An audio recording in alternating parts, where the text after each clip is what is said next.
Hey y'all, I'm Shayna and I'm back with another review. This is for BMF Season 3, Episode 309. We almost to the end of the road, y'all. We almost to the finish line.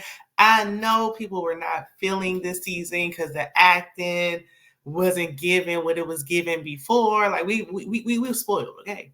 We were accustomed to a certain type of acting, and then we got these new characters, and it was like, what's going on here? But that's neither here nor there, okay? We're going to go ahead and get into it. Before we do, if you're new here and you enjoy this type of content, check out my other videos. Be sure to subscribe because it's always a growing channel. If you've been here before, like, what are we waiting on? Like, subscribe because I want you here. Just go ahead and hit it, okay? Just hit it. It's free, all right? Just hit it, okay? Thank you. Now let's go ahead and get into it. Okay. So T and Meech, for once, are not starting the episode off at the Stripper Palace or whatever the Atlanta strip club is called. They in Miami. So Meech is discussing business when it comes to the mechanic and basically the whole reason that they are there when Markisha walks up. I immediately rolled my eyes.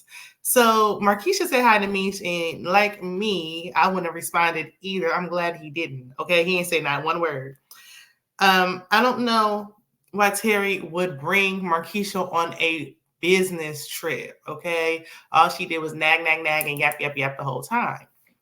So T and Meech meet with the boxer, the one who had put them on a few episodes back about this mechanic, this car plug, okay, who's going to put the safes inside of the vehicles. So they meet at a strip club in Miami. And of course, Angel is there dancing because what else can she do? Like, I guess getting a 9-to-5 or something is just not on the agenda. Now, the MKs are also there. So T was pissed because they had to leave because the MKs was strapped, okay? They got connects with security, and Meech and them, they was in there ready to fight. We ain't tussling, we ain't fighting. They ready to come to blows for real, okay? But T felt like, why didn't you warn me that we were walking into a war zone? You had me out there just like you had me out there before. This ain't the first time. So T already getting sick of him. And he already got Markisha in his ear talking about you shouldn't be number 2, you should be number 1, and all that. Now, former detectives, Jen and Brian, they chatting at Brian's home. Jen showed up unannounced as usual, and she complaining that he don't bathe, clean, spray air freshener, or nothing. But girl, stop showing up there unannounced. Call ahead of time so he can try to get himself together. So he informs Jen that he took out Henry's cousin. However, they're going to try to let Terry take the fall so they can try to take each other out, and then they'll lock up whoever they can at the end of it all. Back in Miami, Stank Isha wants to enjoy vacation and doesn't realize, again, this is a business trip. This is not a vacation. So T tells her it's not safe. She needs to stay in the room.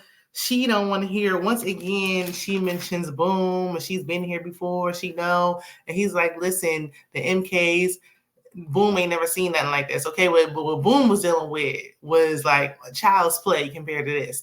But she like, I know what I'm dealing with, okay? I'm a seasoned cougar cats. I'm going out and having fun. I can handle myself. So Meech, his plug call, and he tells them that they got to transport the weight from Miami back up to, wherever they're going. And Meech sees this as a huge opportunity. He like, look, we trust in us. Like, this is a step in the right direction. So the band that Charles is working with back in the D, they approach him. They want Charles to go on tour with them. He's worried about missing 6 weeks worth of work. I don't know how much PTO he got. I know I couldn't take off 6 weeks at my job. But they was like, look, you won't get paid. Like, this is a paid gig. You probably going to get paid more doing this than you will at your little job. So come on. And they was like, this is not a chilling circuit. And then they was talking about their aspirations, and they were like, hopefully they can get residency. I heard one of them say, hopefully they can get residency in Memphis. So I'm wondering if Charles might make a move to Memphis later down the line, but we shall see. He really worried about leaving Lucille at home with that doctor.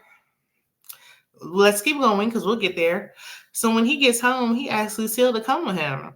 And Lucille was like, well, I'm worried about Nicole being at home, possibly getting pregnant.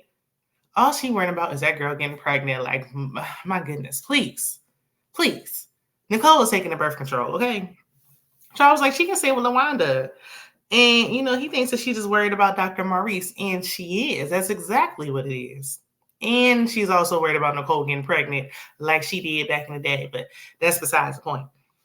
So Jen is at the gambling spot that Henry liked to be at. And she's trying to put a wire on anything she can. Henry's drink, whatever. It's nothing to stick in. Henry keep popping up and she can't get it on there good. So she goes back to Henry's crib.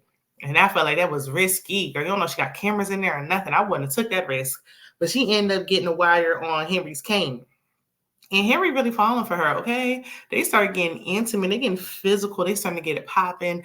Henry actually lets Jen, she be taping her girls down, her chest down. So she let her undo it. Like she was feeling real comfy with her. And I said, ooh, this is not going to end well. When Henry found out that Jen was playing with her, she's never going to trust nobody ever again. So Glock is following Angel around. She finally shakes him and she meets Meech at the beach. Like a sucker that just got licked, child. Meech took her back straight like that. I mean, it took nothing at all for him to take her back. I don't know why he let her go. So I don't trust her or Markisha. I don't trust her. I'm not feeling her. But back at the hotel, Meech tells Markisha and Angel to stay put because it's not safe out there with the MKs walking around. Markisha don't want to listen. And Meech had to be like, listen, if you want to make it back to your boys, you need to stay in this room. That Markisha, still feisty. She was like, look, I need a strap because Meech gave Angel one. So then she looking at Terry like, and do you got something for me? Because I can handle myself. She always speaks to Terry like he's a small child. Like that dynamic I don't think will ever change, and I don't like it. I don't like seeing it. So Meech and T meet with Francois. That's the mechanic that the boxer referred them to. At first, Francois wasn't feeling them because they had missed their initial appointment that they had with him. He like, you playing with my time, okay? I don't like my time to be wasted. Don't play with me like that. But they, work with him. They convince him to give him some money, and they like, we'll be back. So they come back with all his money. The Flannery boys kept their promise, all cash, and they made him an offer he couldn't refuse. They want him to come back with them to Atlanta and, set up shop over there. So he's going to do it. They bring the whole crew. They like, this is the family. They introduce him to everybody. They gift him a Porsche. And Meech tells T, when the work comes, they're going to sleep there and they're not leaving until it's in the safe in them cars. I hope Francois is legit. He seems so far like he is. And shout out to T. I think T is doing good these last few episodes. Now, we know Terry is the reason for the demise of BMF, but I guess we'll get there when we will, okay? So Lucille has a fancy dinner date with the doctor, but he like, what's going on? You're not focused. Her mind is on Charles. The fact that this potential assistant pastor has on her wedding ring while she is out having a side piece affair date with her. She's having a dinner date with her side piece, an affair, if you will, is beyond me. It's nasty work. So they go back to the hotel room and they was about to get it on, but Lucille once again for the 100th time stops everything. And the doctor said he loves her. And I said, what? He said he'll wait as long as it takes. Now, I thought he was about to go off when she denied him again, because this time they in the privacy of the hotel room. I thought he was about to let her have it. I thought he was about to see the real doctor, okay? But we didn't. And he knows she's married. He can't be trusted. I think he got a wife at his real home. But okay. But then again, Markisha is married and Terry got his nose wide open for her. Now, Lucille... Yeah, let me know in the comments. Do y'all think Lucille, this is classified as cheating? I guess I would say she's having an emotional affair, but I guess that issue, I was over on Brillo channel. Shout out to Brillo. He had ladies night. I posted it on my community tab where me, Brillo, and the other ladies who are on the panel discussed BMF. We had a fun time, a good time. Be sure to check it out. Anywho, shameless plug. So I made a statement that he didn't cheat, and everybody's like, that Lucille's not cheating. They said she is. I mean, I guess it would be classified as an affair. She just didn't go all the way. like Cheap Cheating Charles did. But it's like, I don't know. I feel conflicted. She didn't go all the way. She's getting carried away, though. She's doing much worse than Charles did, in my opinion. At first, I was not here to defend Charles, but I think Lucille is getting out of line. But this whole "I love you" thing, I think they love the idea of each other. They loved who they were when they were teens. They don't know each other at this point. They don't talk about anything of substance. So I don't know if I would call it emotional affair because y'all ain't talking about nothing. But y'all let me know what y'all think down in the comments.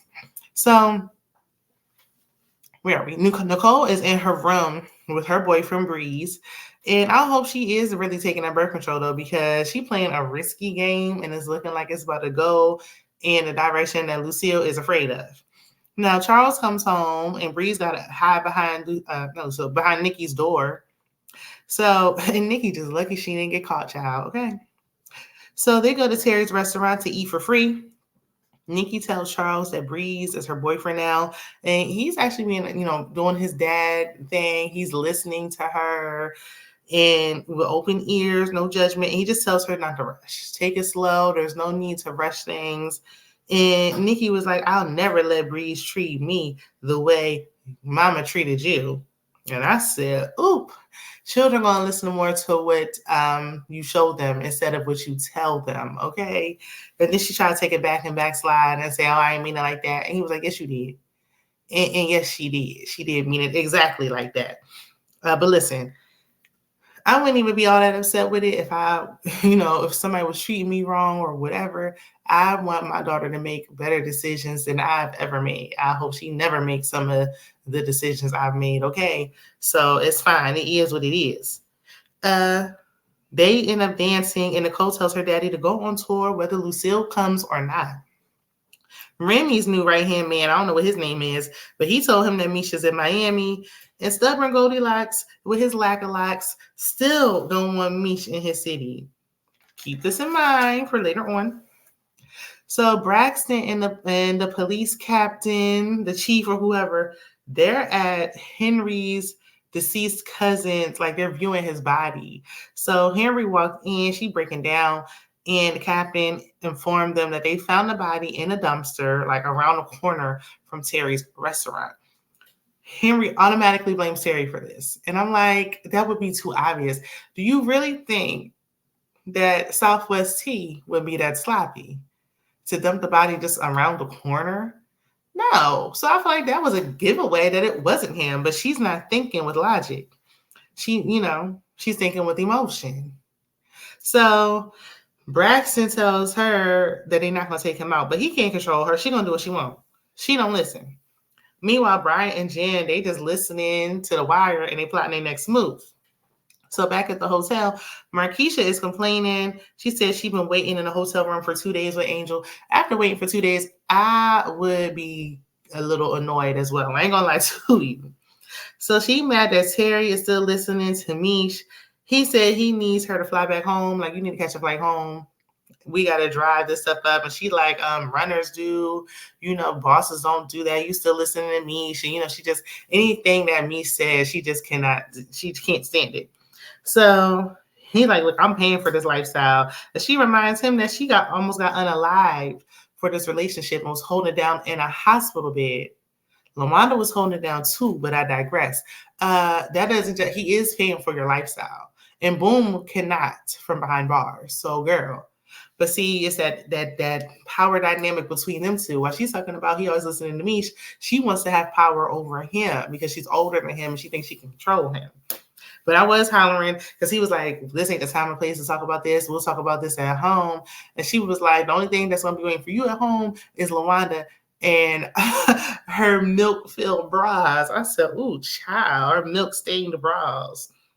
He was worried that she was going to sleep with Vince, and he's worrying about the wrong thing. Listen, she could do that whether you there or not. I mean, she gave Vince your number with these childish games that she liked to play. So in the hotel lobby, T meets with Meech and Angel. I'm so sick of seeing Angel. Angel, who do y'all think is worse? Meech with Angel or T with Markisha? I think Meech can no longer say anything about Terry or Markisha with this decision that he made.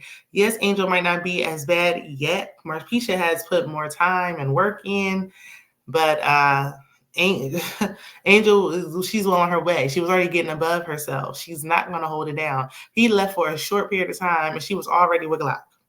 Anywho, so the MKs walk into the lobby, and they got the whole lobby on lock. They Meech, Terry, and Angel, they almost sneak out the side door until Angel dropped her purse and went, "Oh no, my purse!" and was all loud. And Glock heard her, so they turned around and everybody get the cap and pop, pop, pop, pew, pew, pew. Girl, she's a liability. Cause girl, F that purse. Leave it there and keep going. You would rather the purse or your life. Like, and Terry at first was like, she set us up. When she was like, "Oh, my purse," would have definitely thought that she set us up, but whatever. So the three of them end up sneaking out, and Glock, he got hit by his own hitter.